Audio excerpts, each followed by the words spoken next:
SWS survey. So saan yung po inaatid? Ma'am, camera lang oh. Camera lang po ma'am. Yan. Nagpapasalamat po ako sa mga surveys na lumalabas, nakakatawa po pag umikot ako sa buong Pilipinas ay talagang mainit ang pagtanggap ng ating mga kababayan. At excited na po ako na mas umikot pa para makilala sila at para malaman ano ba yung mga pangangailangan nila para yun ang tulong natin sa pagpapalala. IDS, ako dati sa Dubai, nationalist na party na paano po yung magiging dynamics natin sa kampanya kay Senator Amy Marcos considering that she left the alliance ng Bagong Pilipinas? Well, I mean, obviously when we go around, we always support each other. Senator Amy is a member of the Nationalist Party. At kung magsusupport, maaari kaming magsama kapag umikot kami. And talagang I don't think it's a problem. Pero may plano na, mag-ikot na kayo kasama.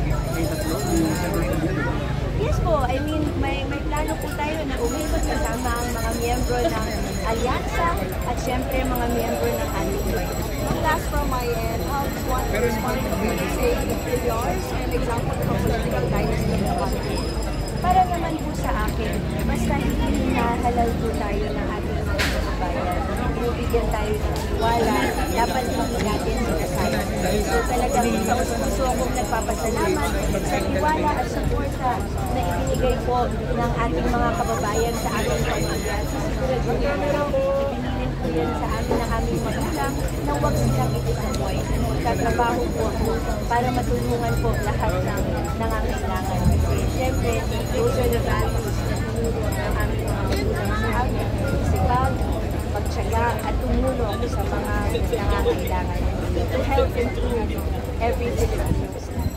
Follow-up ako kay Senator Ivy, sabi niya hindi daw siya nagpaano sa nationalist, daw siya sa alyansa. Okay lang ba yun na kayong dalawa ni Senator Pia with the alyansa, siya na nationalista din, mag-hot party ng alyansa?